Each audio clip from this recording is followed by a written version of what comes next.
All right. Hello and welcome to our first CSA live webinar of the year 2026. So we are really excited to see close to 80 registrations for this webinar across industries and different countries. So really reflecting the importance of this topic for any company with an online presence. So I'm talking to you today from sunny Cologne. We have actually spring weather. My voice, unfortunately, is not matching those conditions today, but I promise I will keep my part short and let the content shine for you instead. So my name is Julia Janssen-Holdig, and I'm leading the Certified Senders Alliance. It's a service of the Eco Association of the Internet Industry in cooperation with the German Dialogue Marketing Associations. So, who is the CSA? What do we do? At the CSA, we certify bulk email senders. And with the certification, those senders gain trust from customers, potential customers, mailbox providers, and partners, and real data about their email performance. So, enabling them to protect their reputation in the future. So now you may think, okay, if those guys have over 20 years experience in email and a broad international network, why do they host the DNS topic?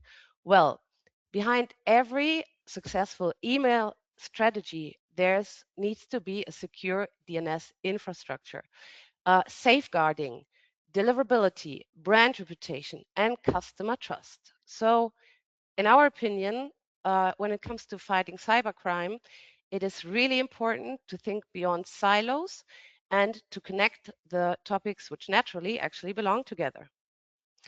At the CSA, we promote the communication channel email and email standards. And we have supporters who really support us in our mission. And in 2026, I would like to say a sincere thank you to DMARC Advisor, DMARC, Halon, Nameshield, and Spamhaus. You find more additional information in the download section of this webinar about those great companies. And yeah, we couldn't do all the activities we do without them. A little housekeeping. Although you are muted by default, you may raise questions all the time. I would then just unmute myself and raise those questions here live. Please do not use the webinar chat, but the question, like the little question box you find up on the screen. And also, this webinar is going to be recorded. So if you may want to listen to it twice, you get the recording directly after the webinar. Okay, as promised, I'll keep my part short. And I'm really glad to introduce our panelists of today, all true experts on their topics. So we have Tom Kinstler joining us from London as Chief Relationships Officer at Lexsynergy. Tom lives, breathes, and eats domains and online brand protection. Tom is a regular contributor to our industry, having participated in numerous icon events. Apart from that, he listens to Pearl Jam while supporting Juventus Turin. Welcome, Tom. Then we have Thomas Küchenthal. Thomas is a business informatics specialist and recognized DNS expert and founder, as well as CTO of Lemarit. Apart from that, Thomas enjoys spending his time running after his Spanish stallion. That doesn't sound very promising to me, Thomas. And we have Mo. Mo thoroughly enjoys getting stuck into email authentication topics as implementation consultant at DMARC Advisor. He is fully passionate about DNS, how to manage, maintain, and improve it for everyone against abuse. Therefore, he came up with the idea for this webinar topic. Thank you very much, Mo. When he is not fighting abuse, he likes to be a chef at home and feed people while also rolling around doing Brazilian Jiu-Jitsu. We have really many interesting people on this call. So, and Mo also joins us from London today. And now I'm pleased to introduce to you our moderator for today's session, Patrick Kötter. Patrick is the CEO of SYS4 AG and the leader of two competence groups at our eco-association, Anti-Abuse and Email. He has majorly contributed to the technical guidelines of the Federal Office for Information Security and regularly advises the European Commission on matters related to modern security standards. Apart from that, he could easily compete with professional chefs. And in fact, I have his cookbook proudly displayed on my kitchen shelf at home. So welcome, Patrick. And Patrick, please spare the audience from my rough voice and take it away. Yeah, thank you very much. I miss Mo on the screen. Is that only in my display, or is Mo didn't Mo activate his camera yet? There Here he we go is. again. Yeah.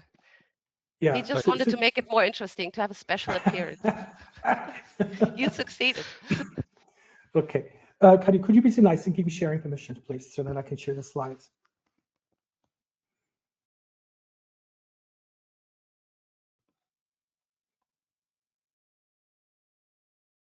Okay, there are the permissions. Let's see about this here. This is what I'd like to share.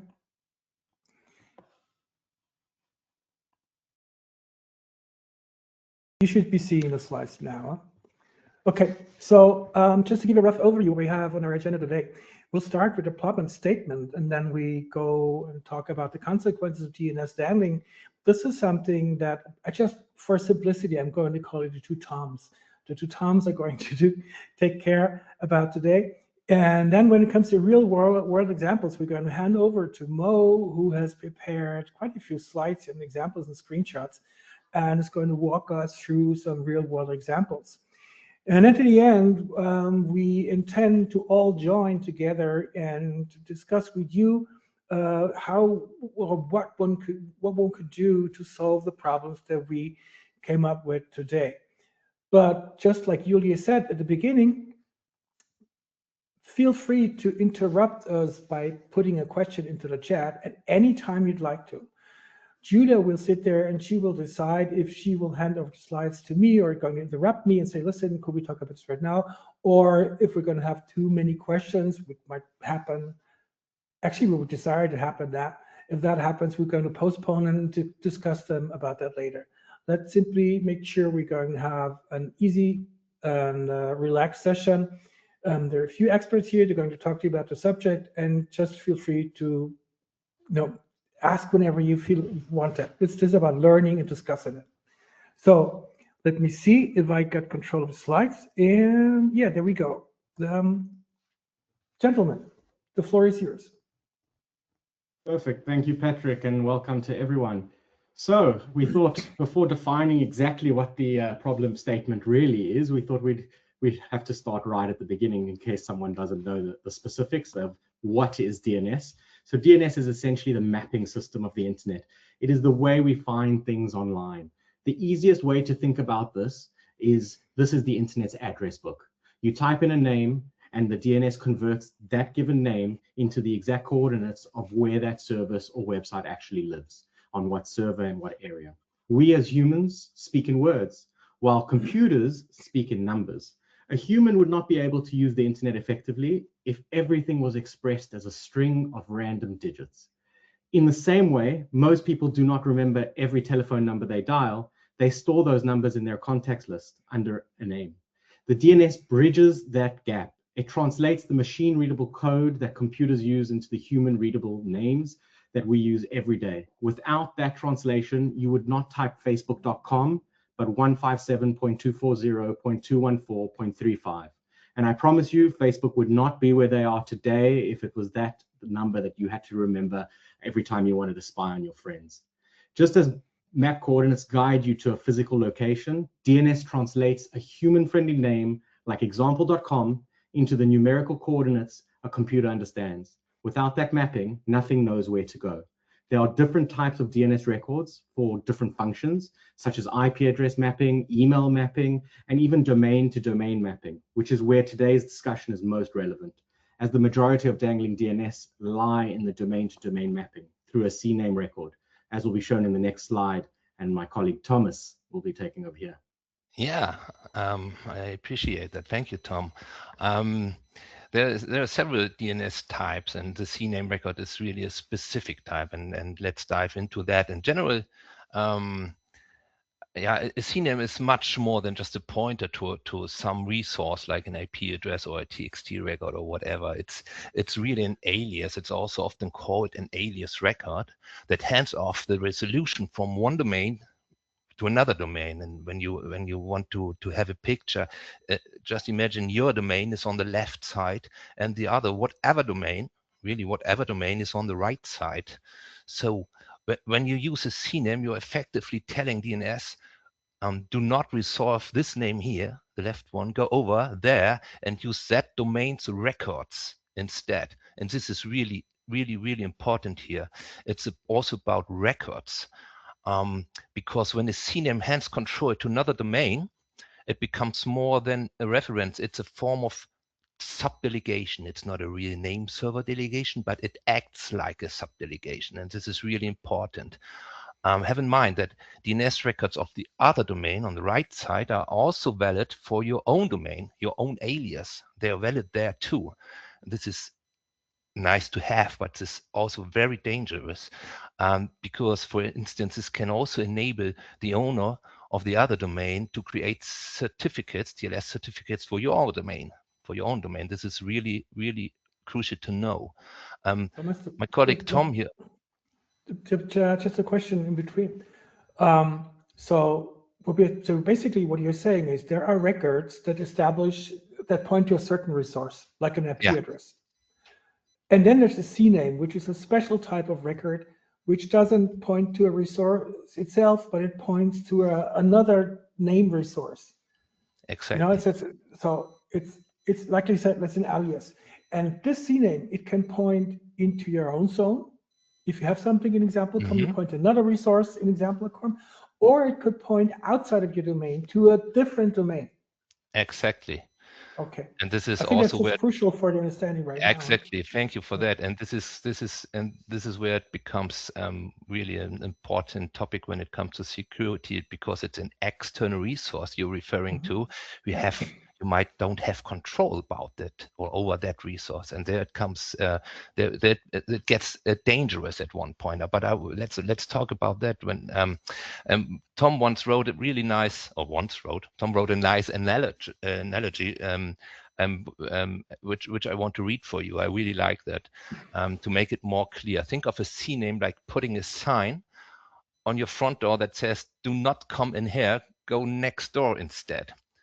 As long as next door stays put and keeps everything in order, everything works. People follow the sign and arrive exactly where you expected them to. But if the neighbor is not there, leaves the door wide open, or someone else moves in, everyone you redirect will still go there.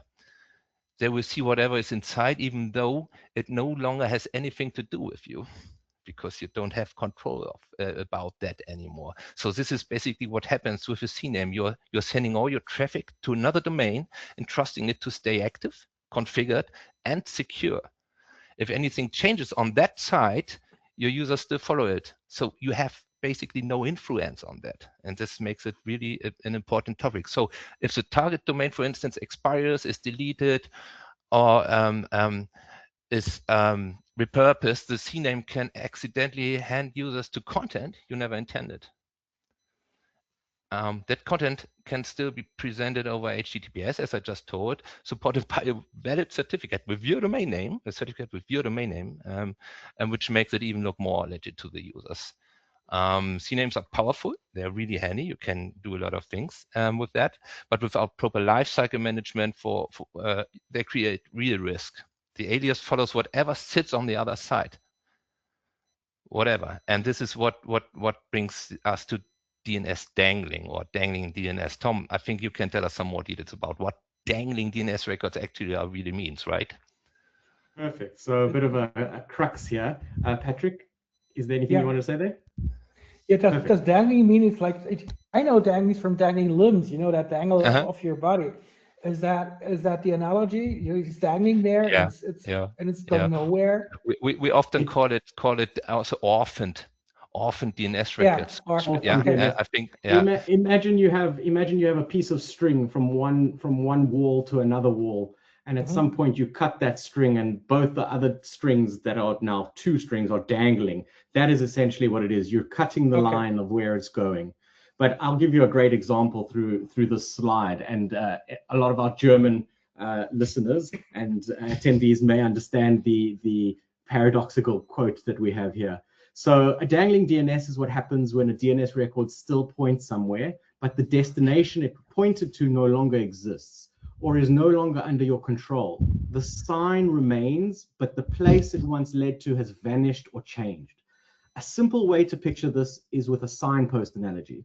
It's following a road sign that confidently points towards Bielefeld, and you end up in Munich instead. You're so lucky. You're so lucky. We have Bielefeld as a running gag in Germany. Yeah, it's a true Bielefeld paradox session here, and some might argue that Bielefeld does not exist anyway, so that makes it even more fitting.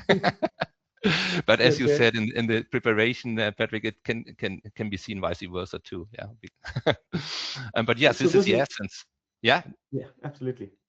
Yeah, it's the essence of dangling DNS. The sign is still there. The arrow still points in the direction, but the thing it used to lead to has disappeared. That's the thing. Moved, or even worse, it has been taken over by someone else. And then that comes to hijacking. You know, and DNS hijacking is also often a term for this topic. Dangling DNS, orphan DNS records, DNS hijacking. Somebody else gets the resource you have no control over, and then you are in a bad situation. The risk you're mentioning here basically is you used to have a service in your domain, but it pointed to a service provider in a different domain, and at one time in the future, the working together ended, and they tore everything down, and you still have that orphan DNS record in your DNS. And then somebody else steps in. That's the attacker, you know, and they place a new service on the other side that will answer all questions that go to your CNAME, and they pick it up and they do something nasty. Yeah, exactly, and that's exactly it, and it's really they try to get hold or get the resource that is still in your name service configured. They just wait to it to become available again, or try to get it somehow, and then they have complete control about your domain. They have really complete control, and this is a danger. So to summarize it simply, is the DNS record stays in place, but the outcome becomes unpredictable. You cannot predict it. So you think you're sending users to someone you control, but the path leads to someone entirely different. Okay. But when you say they have complete control of my domain, I kind of for that record. They can add new records. It's just within the realm of that particular CNAME, they can do everything. Exactly. Okay. Even issue certificates with your domain, including the certificate. And this is, you have to know. But Tom, I think you can tell us more about how that actually can happen, right? Perfect. Yes, we'll go down that path on the next slide. Yeah. And we'll talk about this in the sense of dangling DNS and how does this happen. So dangling DNS usually happens for a very simple reason. You delete a service, but you forget to delete the DNS record that pointed to it. The service disappears, but the DNS signpost remains in place. The pointer is still active, even though the thing it once led to no longer exists. And when that happens, something else can appear behind that door, and that door remains open. This can come from any number of routine events. A cloud service is shut down after a project ends. A domain expires because it was never renewed. A SaaS platform is off-boarded or changed when the team changes their tools. The service is gone, but the DNS record is not. The door opens slightly and someone else can step into that empty space it once occupied. If you delete the service, but not the DNS record, you are effectively leaving your door open on the domain. And once the door is open, you have no control over who walks through it or what they decide to do inside. A good way to picture this is to imagine going on holiday while leaving your home's front door wide open. Anyone could walk in, anyone could wander around and do whatever they like and make themselves comfortable. They could behave normally or behave badly. They could even impersonate you when your Amazon delivery arrives. Perhaps the delivery driver knows who you are and might sense something is not right, but the problem becomes far more serious when that bad actor can put on a mask that looks exactly like your face. That is what happens with a clone website. Everything looks familiar to your regular visitor, but the branding is right, the layout is right, the padlock icon is present. It feels trusted because visually everything matches what people will expect. This is how Dangling DNS creates an opportunity for impersonation, misdirection, misuse. The DNS stays in place, the door remains open, and the wrong person can step into the space you accidentally left behind. The reality of this almost innocuous situation has hit many more companies and brands than you can imagine.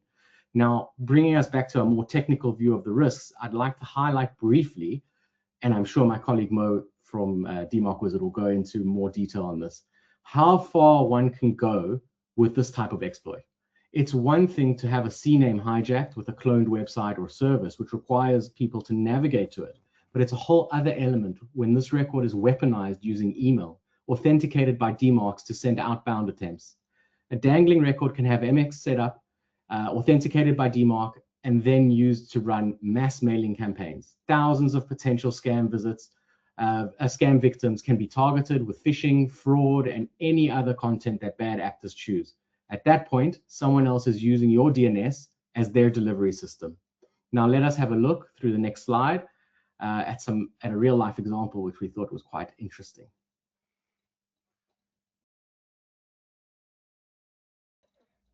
Right. When you look at the real world data, the scale of dangling DNS is far bigger than most people expect. Across industries, thousands of brands, agencies, and even security companies have experienced subdomain takeovers because of abandoned DNS records. Researchers have documented more than 20,000 hijacked domains globally between 2020 and 2023, and that number keeps growing year on year.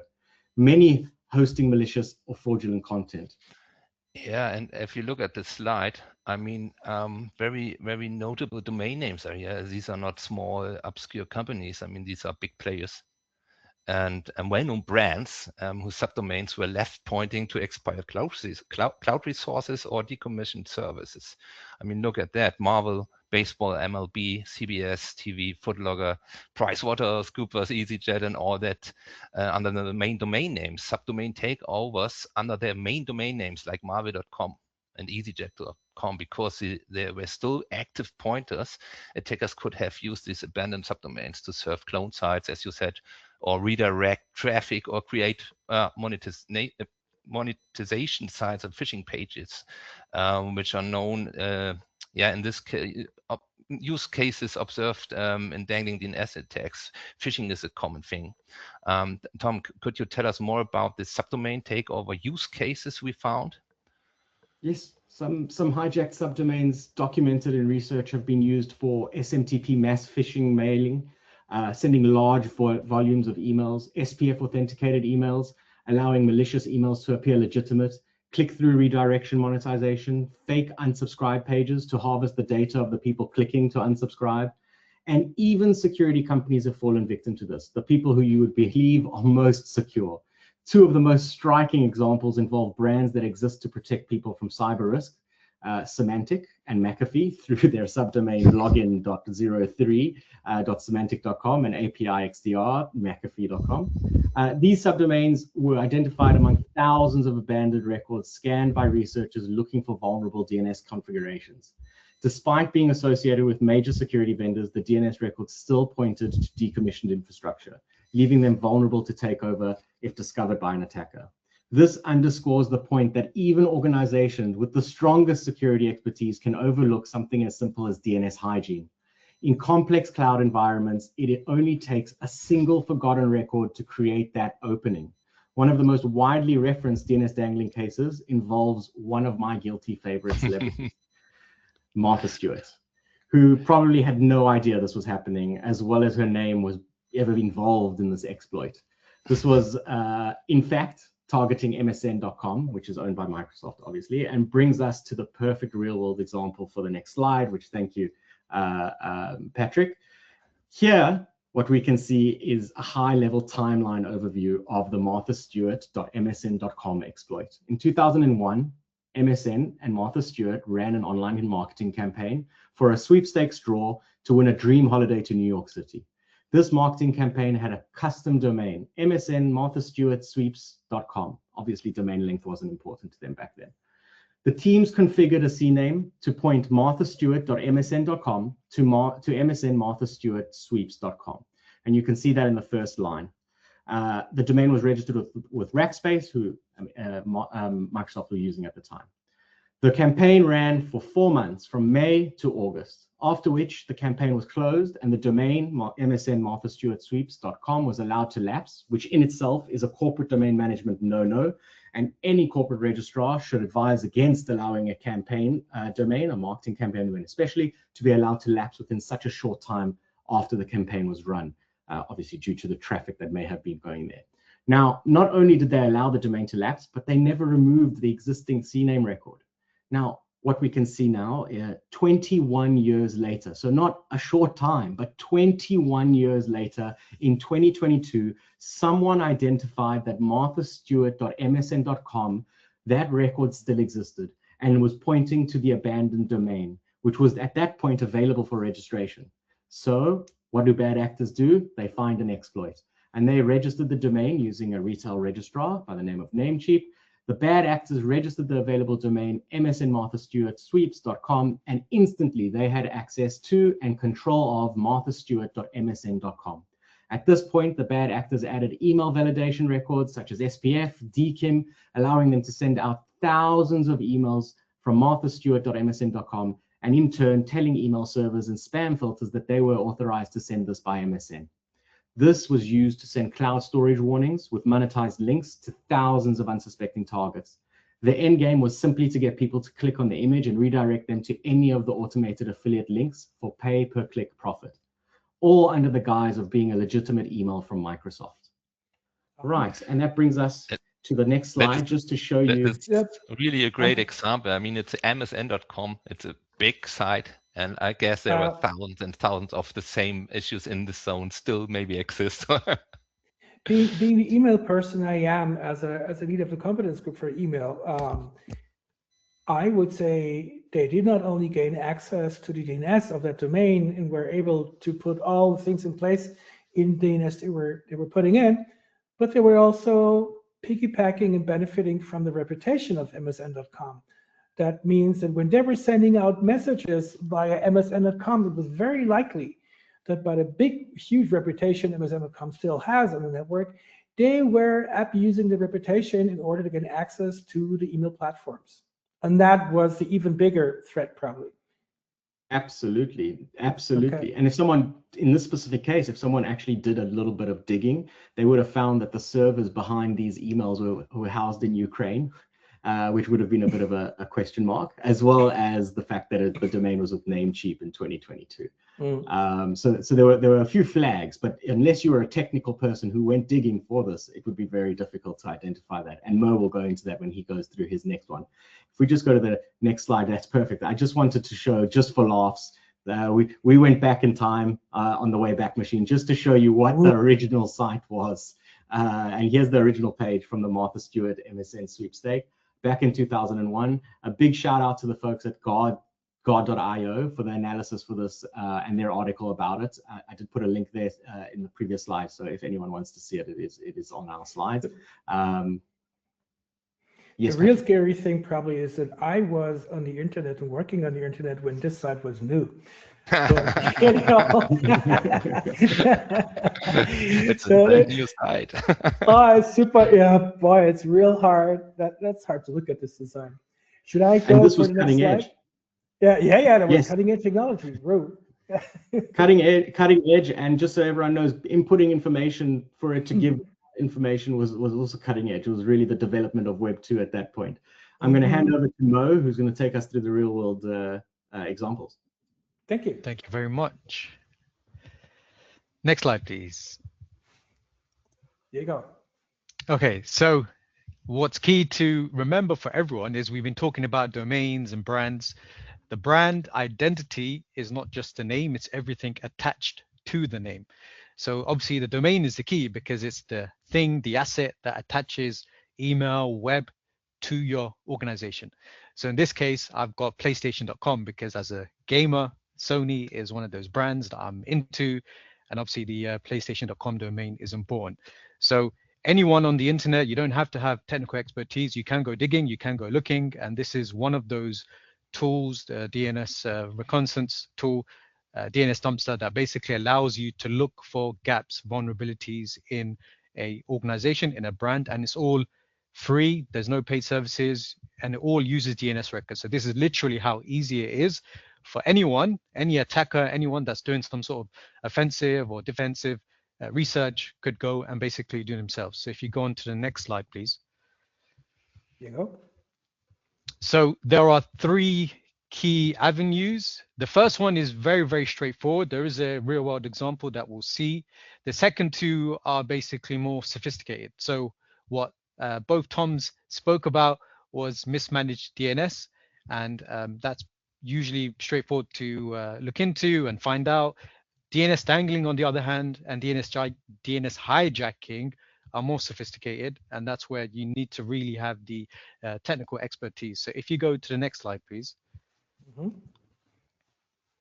Unauthorized access. So this is really, really straightforward. So this is basically that relationship that basically went wrong. So you have multiple suppliers.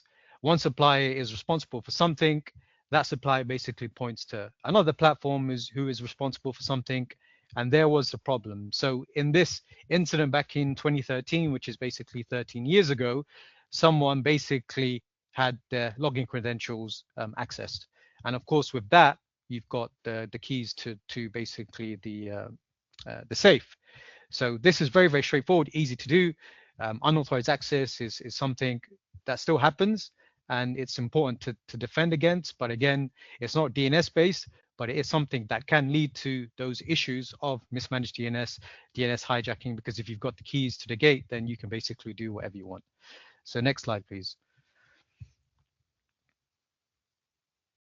Okay, so now we actually look at the DNS-based issues. So the types of attacks that we're going to look at, they all emanate from one, not knowing your DNS records, or in essence, not knowing them, and then basically pointing to that location that you once were pointing to that was legitimate, but for example, the entity, the organization went out of business and therefore allowed the bad actor to purchase that domain name again, take over and do stuff. What's important to know is that DNS is obviously critical infrastructure. So it is the gateway to everything, email, web, anything else that's on the internet, VoIP phones, things like that. So you need to make sure that you really, really understand that if DNS is not managed correctly, for example, if you don't know what your records are, then you're going to have a really, really big problem. And as I like to say, it could mean in some scenarios, if you look at the NHS and what happened in the past, it could mean and be the difference between life and death for organizations and people. Next slide, please. Okay, so this is to do with mismanaged DNS. So this is a very good example of where things can go very easily wrong. So in this example, you've got multiple SPF records, you've got DKIM records. If you've got your SPF records and records with IP addresses, numbers that a human isn't going to recognize, there is no way someone will know, for example, what those 34 records are. Now, there was a zone that has 767 records. If I was to bet money, I would probably win. There is no way and there's no chance that someone looking at those DNS records will know what every single one of those records points to. And that is really where the risk is. It's, do you have an understanding of what your records point to? If you don't, then you basically potentially have that big risk with mismanaged DNS and also DNS hijacking. If you go to the next slide, please. Okay, so this is the mismanaged part. So here is a SPF record. It's an SPF record that basically allowed third-party IP addresses, but it was an over-authorization. What that means is the supplier that they were using, they obviously have a set of IP addresses. You have those IP addresses, great, but this domain owner added additional IP addresses from that supplier that shouldn't have been in there. And this is basically a hosting provider. So hosting provider has me as, for example, a client, but they have bad actors and anyone else that decides to use their services. So the fact that they over authorized IP addresses means that someone can come in, get, for example, a virtual server, set that up. Because this domain had and authorizes those IP addresses, that bad actor, that attacker can basically then send emails spoofing their domain. And in this example, because it's in the SPF record, SPF would pass. And then, of course, if you've got DMARC as a check, then DMARC would pass. So those emails, in theory, would be delivered. So the assumption here is that it doesn't matter if it's, for example, dedicated servers, shared servers, it's you've authorized the IP addresses, someone just needs to get access to the IP address, and then they can basically do what they need to do. And it's actually against the Next. basic design goals of what SPF was all about. The idea of SPF was to limit the number of IP addresses down to a very, very limited control size of IP addresses, which are legitimate senders on behalf of a sender domain. And what we see nowadays, like, sorry for pointing a finger to Outlook.com, if you use Outlook.com, you almost have 1 million IP addresses, which are legitimate sender IP addresses on behalf of your domain, if you include that record into your SPF record. So that counterfeits the idea of what we have with SPF. And here, if we have dangling records in there or dangling IP addresses, it's the same risk. Next slide. Indeed. Yes, please. Yeah. There you go. Yeah. So this is actually the data that's showing us exactly what happened. So if you look from the domain perspective on the left-hand side, the 14th of March, 2025, last year. So we've had basically about 11 incidents now of different organizations having this exact issue of mismanaged DNS and DNS hijacking and dangling. So it's kind of hard to see, but what you'll notice is that this domain specifically should not have been sending emails. There was a very, very small number of emails from 14th of March, where you can literally kind of like see the red. And then what the attackers did was they obviously, because the SPF record was over authorized, it allowed them to then send emails. Now, that is what that red box is. You can see that the email volume steadily increased, and that is exactly the point where the domain owner should have noticed and should have reacted. They didn't. And in this case, the attackers went up, did their basically a pre-campaign of to see if anything happens, if anyone notices, and then it came back down again, and the volume was still there. It was in very, very small numbers. And of course, it then come to D-Day, when actually they did what they wanted to do, which was, if you look at the bottom of the image, 700 and nearly 754,000 messages in one day, on a weekend, on a Sunday, the 6th of April last year, was basically sent out. That is enough to literally destroy your domain reputation in that one shot of emails. And this is exactly what happened with this organization. The domain reputation isn't going to be something that basically can be recovered in a week, 2 weeks, 3 weeks, especially with these types of attack, because their gain is literally from one person. They just need one person to potentially give them access to their bank accounts or wherever it is that's in the content from the call to action. But the fact that they sent nearly 1 million messages in one day with all of that stuff, that bad stuff, is enough to basically damage that domain. Also, domains are within that organization, and also the trust that people have with that organization. Well, what's the effect when you lose your domain reputation as a sender? You basically can't send emails, right? So your presence as a brand is gone. Thank you. And I just want to point it out because this is it has a real world business impact. You will not be operative during that time. You will not be able to send messages. You will not be exchange email with your suppliers, with your customers. It's not going to happen. Indeed. Next slide, please. Okay. Sorry. So this is going into more detail now. So this is the breakdown of what we saw before. So here, that volume is broken down into different IP addresses.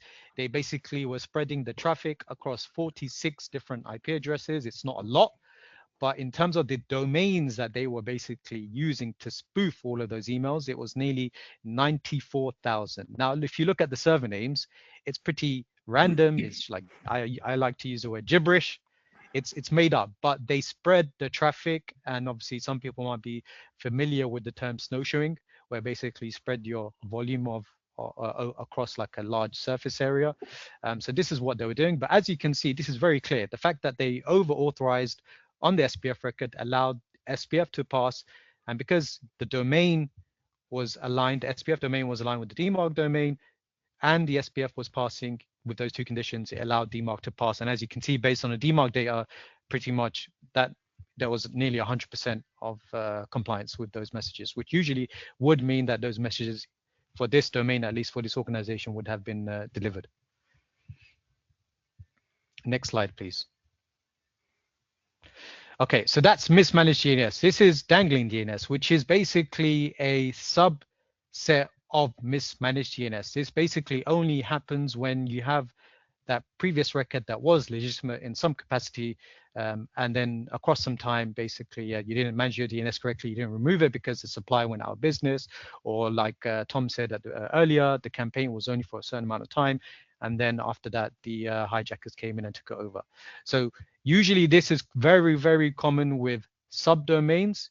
It is a high severity threat because, again, even though it's a subdomain, it's still attached to your brand, and it can have wide reaching impacts like not being able to send emails. The key here is that the CNAME entry usually would be tied to that third-party supplier. And of course, that third-party supplier, in the next case that we see, basically went out of business, but they still had the relationship there from their domain left-hand side to the supplier's domain right-hand side. And the supplier's domain, obviously, they went out of business. Thank you. They went out of business. And as you can see where I've highlighted in red, that ssi.microworldnova.com is where they were originally pointing to. The CNAME was there when I took the screenshot, and the subdomain, obviously, as you can see, for the client was elearning. And there is basically the SPF record. So the SPF record has two other host names. If you go to the next slide, please. Oh, sorry, if you go, so if you stay there. If you basically look at this, those two SPF includes had, again, SPF records, they have IP addresses, and that basically volume then allows all of the emails to basically pass SPF, pass DMARC, and then you basically have the same situation as before. You could have 2 million. In this case, it was just under 500,000 messages that were basically passing SPF and DMARC, but you still have the same impact: reputation damage, brand damage, trust lost. And it's all because we didn't clean up DNS? Correct. Yep. Critical infrastructure. So did I miss that point where you're asking me to switch to the next slide? Yes, please. Sorry. Next slide. Sorry. Here you go. Sorry. Oh, here you go. You can switch to the next slide from there. Yeah. Okay. So we obviously came up with this, and in terms of how you would basically tackle it, there's three key areas. So detection, mitigation, and prevention. So in terms of detection, from my perspective, what I do daily is DMARC data is invaluable, right? So as I've shown in the images, you can basically see, for example, when the email volume is being sent, when you expect it not to be sent, and then if it is being sent, then you know there's an issue there. But obviously bear in mind, this is near enough a reactive approach. So you want to prevent it from the get-go. But in terms of detecting, you've got tools like DMARC, you've got passive DNS. You obviously need to monitor your DNS zones, the area that has the records. And like Thomas was saying, basically SSL certificates, anything like that, you need to keep an eye on that. The thirdly is with the actual DNS resource record. So the type, the CNAME type, you need to basically keep an eye on new records. So again, when it comes to processes and things like that, you need to keep an eye on there, because again, if someone's wary and they're looking out for stuff, they're going to see when a record is potentially suspicious. They don't know what it is or what it's used for. And then thirdly, unauthorized changes. Now this is going back to the unauthorized access part. A lot of organizations, from what I've seen, they do have people that should not be dealing with DNS. One, because they don't have the knowledge, and two, they're adding stuff like the SPF records, over-authorizing SPF records without actually really understanding what the consequences are. And then the fourth point is the documentation. Everything should be documented. Again, it should all be process orientated. And Mo, I'm going to throw a question here for you because it fits well. There's a question: is there any specific industries or countries which are being attacked most? No, it's all across the spectrum. What I've noticed is the more recognizable the brand is, the more likely they are to be attacked.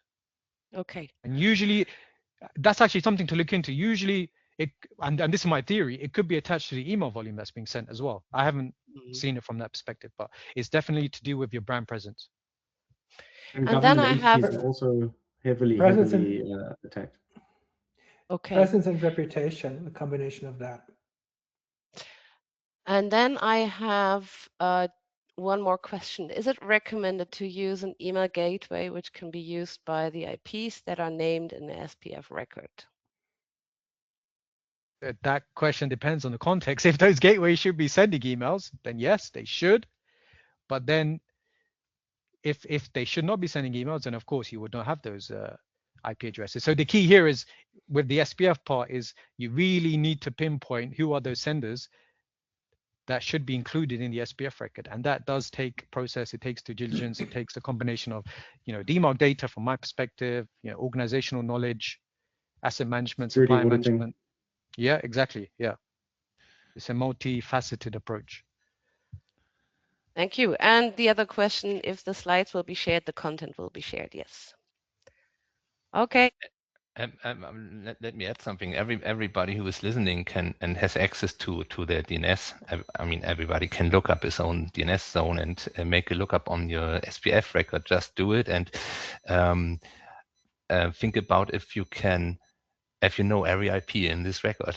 Just think about, do you know this IP address? And I guess most of you will not recognize all the IPs. And at least make a look up what is that IP and please clean it up. And to add, make sure you don't have more than 10 IP addresses that will break the SPF record. Yeah, at least 10 DNS lookups per SPF lookup, right? No, maximum of 10. So anything more than 10, like that one that Mo was showing us, anything more where they just injecting different IPs will break that SPF. Yeah, and then the SPF record gets invalid, and you can. That depends on the mail service behind, which are relaying the emails, and they ignore the SPF and just send them out. They don't say no, your valid SPF record is invalid. I will not send any emails. They just say, oh, okay, it's invalid. I send it. So very important topic. The length, the max DNS lookups on SPF records. You have to monitor that too. Indeed. As an email guy, I'd like to add something more. Of course, obviously, for SPF, run a tight ship. Make sure you have control of what's in there and audit it.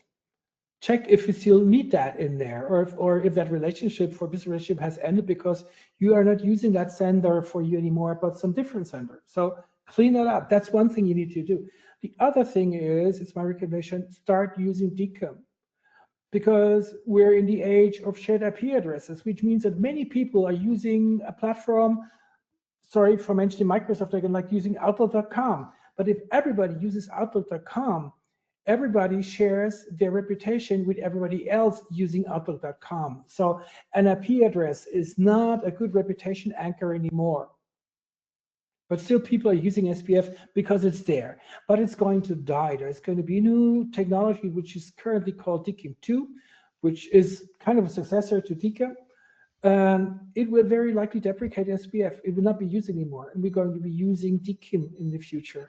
So do your homework and start using DKIM because it's independent of IP addresses. DKIM, but SPF, and DMARC on top of it. Don't miss DMARC part, right, Mo? But still, we're talking about email right now. We started by Dangling DNS and every kind of service that could be behind such a Dangling DNS record. And now we're just, we kind of focused in on email. There's more danger and there's more harm that can be done by abusing a Dangling DNS record, just by only abusing email. No? Yes, you're completely right. We'll get into that in the next slide and the key takeaways. That was my keyword. Next slide. Yeah, so prevention. So just to touch on that point, because something just came to my mind. So with the DNS dangling part, you can still set up SPF records, but you can also set up DKIM records, and the attackers can set up those DKIM records because of that CNAME, right? Because they have then control of your subdomain or domain name if it's a uniquely created one. So the issue is, in terms of protocol, is that SPF is usually the one to go wrong the quickest because of how easy it is to do something really, really bad. So in terms of prevention, there's quite a few things here, but if I, for example, look at the the ones mentioned here, it's all usually process related. So if you want to prevent it, you basically need to have the right processes. So for example, when it comes to suppliers, and in both Tom's example and my example, if the organization had that process to decommission the records in the first instance, as soon as that service, that campaign, whatever it is, basically is finished, you don't need it anymore, then they would not have had that issue. If it when it comes to the mismanaged part, it's basically them not updating their records. So you could have a process to check it again once a month, 6 months, every year. It really depends on how fast you are or how complicated you are. If you don't expect many changes and you don't have many changes, then you probably don't need to check your SPF records or DNS records that often.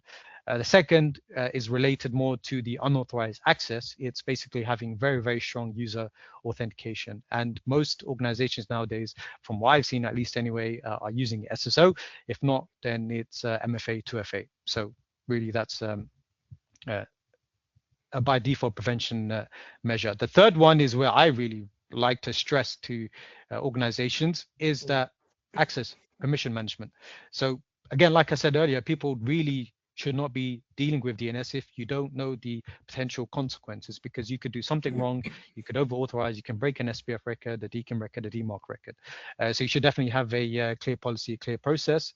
Change management, change control is one of the ones that probably should have been number one, actually, because that is the overarching process. So obviously that's going to have people with specific job titles and roles. So those people within the organization, the DNS teams, security teams, need to basically manage that process from end to end. When you have a supplier, when you need to decommission the supplier, same with the domains and stuff like that. Number 5 is basically a mixture of methods. So for example, reaction would be the DMARC data, proaction or being proactive would basically be staying on top of all of your DNS records, having your processes. But of course, platforms out there have alerts and notifications that can help you, that can detect, for example, when you have dangling records.